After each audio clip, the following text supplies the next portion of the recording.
after the Cowboys beat Atlanta, the Atlanta Falcons, they had their press conferences, and Dak said last week versus the Broncos, before they faced the Broncos, they were overconfident. And that's what Jerry Jones was saying, that they were overconfident and they were not prepared. Dak said the same thing. And he ended up saying, this week, we will not get overconfident again. That's huge. To say that. That was huge. To say, we are not getting overconfident again. Because that's how we lost. We were believing in the hype and in the media that this team is great, this team can go win a Super Bowl, this team can do this team can do that. And then they get destroyed by the Broncos. On every front, offense, defense, special teams, they couldn't do anything. At one point it was 30-0, and at the end of the game it was 30-16. It wasn't even that close. You could even say it was almost closer to 50-0 because that was how bad the Cowboys were playing. They're dropping passes, they can't run the ball, they can't do anything. The overthrowing it just didn't happen. So what Dak said, we were too overconfident. We were overconfident. We were believing in the hype. We have to be better than that, and we will consistently get better. Micah Parsons said when he got his press conference, you can't. I won't exactly say what he said because sometimes Micah Parsons can go off the rails, but he basically says you can't overthink us. We are this good. You can't screw with us at this point. We're this good. And we will talk about it in our game recap video. Arians did not have as kind words on the Bucs after the Bucs lost to the Washington football team, which we will get into in our game recap. He said, we are a very dumb team. We're a very dumb football team. Bruce lives in that world of, he's very critical. And that's not a bad thing. But he's very critical. Last year, he kind of went after Tom Brady and everyone's like, oh, why do you do that? Well, he did it. And in the next game, Brady threw 5 touchdowns. So, it works. It's not like, oh, it doesn't work. He's trying to get them into that mindset. Our coach doesn't think we're good enough. Let's go and show him.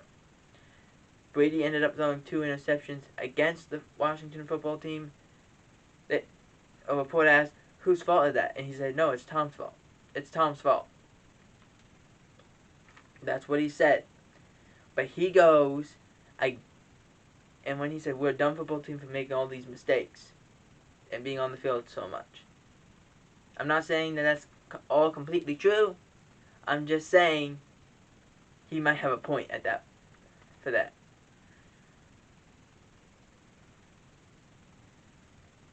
Now, we heard this, but actually, this is what Mike McCarthy said, according to the defense. He ended up bringing up Jordan Lewis, who's the nickel cornerback for the Dallas Cowboys. He said Jordan Lewis came up big against the Falcons. And I ended up putting the stat line, 3 tackles and an interception.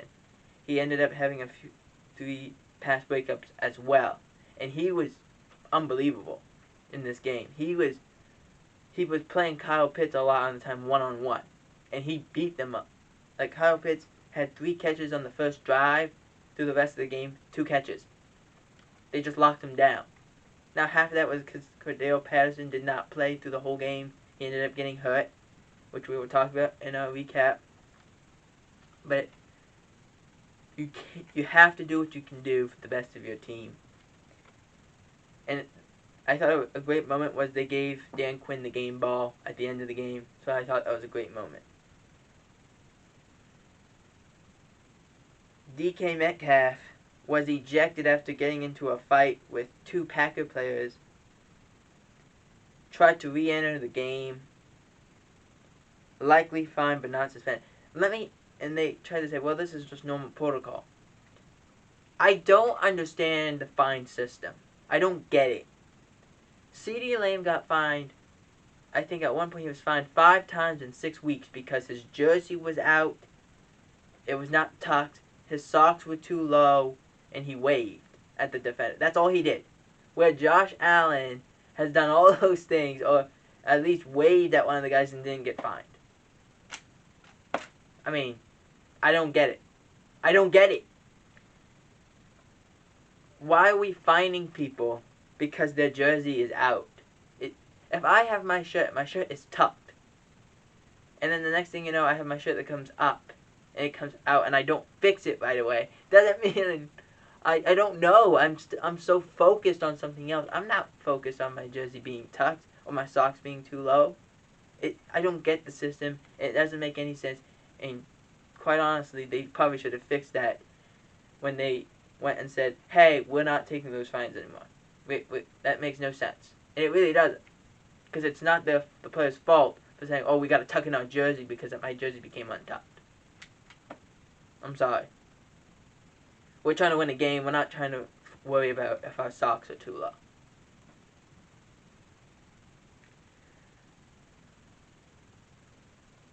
The Bucs Vita Vea suffered a bone bruise and a slight MCL sprain, so some concern,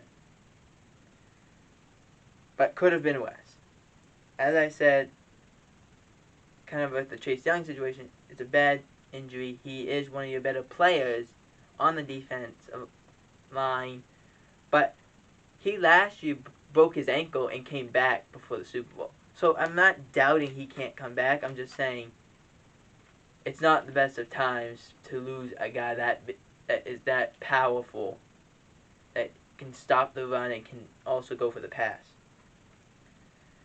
Now, a lot for the Steelers to unpack here. The Steelers' offensive guard, Kevin Dotson, suffered a high ankle sprain. He's week to week. And Steelers' cornerback, Joe Hayden, is day to day with a foot injury. Both left the game and didn't come back.